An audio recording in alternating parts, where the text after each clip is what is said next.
वैसे जिन लोगों ने उन एरियाज़ में गोश्त खाया है जहाँ से गधे का गोश्त बरामद हुआ है तो उन्हें कैसा फ़ील हो रहा है? होटलिंग करने का मज़ा तो आया होगा। अल्लाह का शुक्र है हमने ऐसी किसी जगह से नहीं खाया गोश्त जहाँ से इस तरह का कोई सीन हो। मुझे तो सोच सोच के वहशत हो रही है। तो जिन्होंने खाया होगा उन्हें कैसा फ़ील हो रहा होगा। अब पता चला होम बेस की क्या वैल्यू है। होम बेस को बहुत कॉस्टली है, बहुत महंगी। 2 आने पार लो वो तो सुथरी शह तो मिल जाती है ना। अच्छा चलें भूल जाएं इस बात को, जिसने खाया वो भी भूल जाए।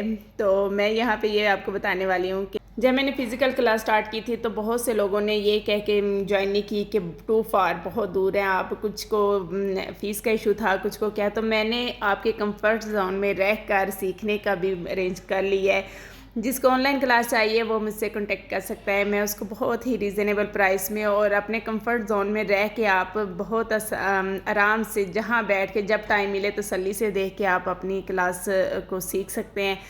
कोई आपके लिए स्पेशल टाइम नहीं है कि आपने इस टाइम पे अलर्ट हो जाना है या कुछ। मैंने लाइव वीडियो रिकॉर्ड किया और आपके लिए बहुत ही वो चीज़ जो आप ऑनलाइन भी नहीं सीख पाएंगे, ईच एंड एवरीथिंग मैंने कवर की है। इवन कि आपको पूरी प्लेलिस्ट दी जाएगी।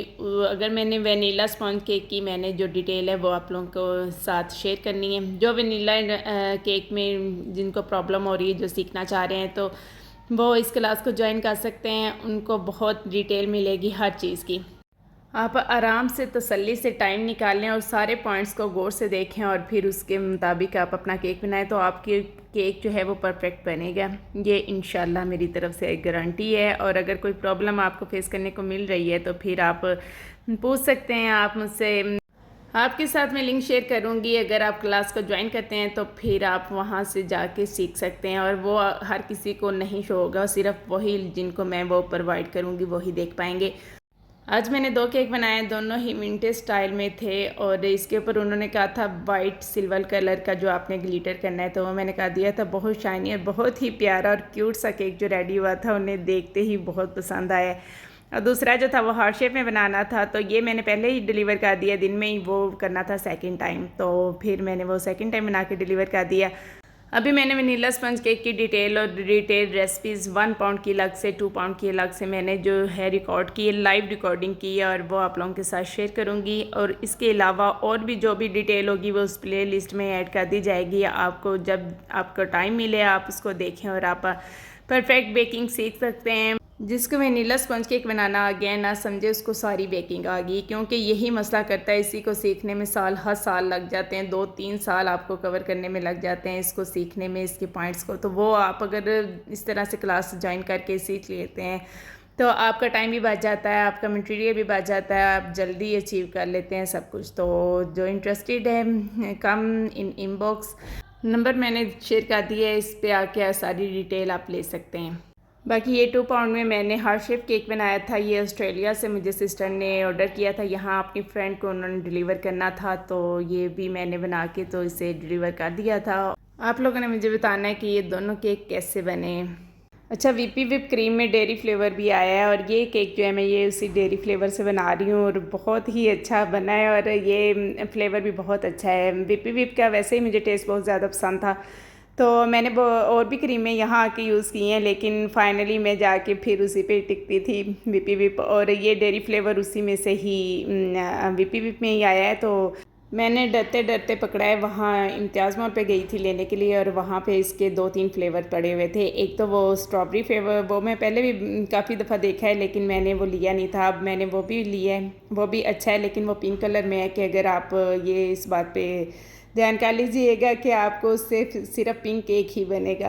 तो वो भी अच्छा है, टेस्ट भी अच्छा है और वो स्ट्रॉबेरी फ्लेवर ही है। और जिसको स्ट्रॉबेरी पसंद है उसके लिए तो वो बहुत ज़्यादा अच्छी रहेगी।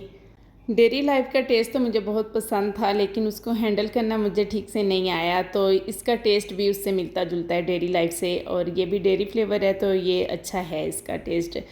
तो अगर आप ट्राई करना चाहते हैं तो कर सकते हैं। वीपी विप डेयरी फ्लेवर ऊपर लिखा होगा। पहले मैंने सोचा लूँ, मैंने पहले सादी ही ली लेकिन फिर मैंने एक वापस करके रख दी और उसकी जगह पे मैंने डेयरी फ्लेवर उठा लिया। तो इट्स नॉट अ बैड इसको, बल्कि गर्मी के मौसम में इसको हैंडल करना मुझे लगता है कि सादी वीपी विप से ज़्यादा इजी है। वो जल्दी सॉफ्ट हो जाती है लेकिन ये जो थी ये सेट रही है। जिनको गर्मी में इशू हो रहा है ना क्रीम सॉफ्ट होने का, वो डेयरी फ्लेवर लेके यूज़ करके देखें, उनसे हैंडल हो जाएगी। मुझे इसकी पिक्चर शेयर करनी याद ही नहीं रही, सेम ही है लेकिन थोड़ा सा ऊपर ये चेंज होगा, ऊपर ये लिखा होगा कि डेयरी फ्लेवर, और सादी वीपीवी पे नहीं लिखा होता लेकिन इस पे लिखा होगा। इसके अलावा जो स्ट्रॉबेरी फ्लेवर की है वो तो पिंक कलर की पैकिंग में है, तो आप दोनों ही ट्राई करके देखें। अगर आपको घर के लिए चाहिए ना तो वो स्ट्रॉबेरी फ्लेवर की भी लेके देखें, वो भी मैं आप लोगों के साथ उसकी पिक्चर शेयर करूँगी जिस दिन मैंने इसका केक बनाया है। ये दोनों ही रेफरेंस पिक्चर्स मेरे साथ शेयर की थी दोनों कस्टमर्स ने, तो मैंने एज़ इट इज़ बनाने की पूरी कोशिश की है और सेम तकरीबन बन ही गए थे। तो आप लोगों ने मुझे बताना है कि ये दोनों केक कैसे बने हैं, और अगर आपको वीडियो पसंद आई है तो लाइक शेयर आपने ज़रूर करना है। और आपने इर्द गिर्द जितने लोगों को क्लास का इशू है या जो सीखना चाहते हैं तो आपने उन्हें बताना है कि वो मेरे से कॉन्टेक्ट करके तो मेरी क्लास ज्वाइन करके तो ये सीख सकते हैं। बेकिंग बहुत ही रिजनेबल और बहुत ही परफेक्ट बेकिंग सीखना चाहते हैं तो आप मुझे ज्वाइन कर सकते हैं। तो यहाँ पे हमारा फाइनली केक तैयार है। तो नेक्स्ट वीडियो तक मुझे इजाज़त दीजिए। अल्लाह हाफिज़।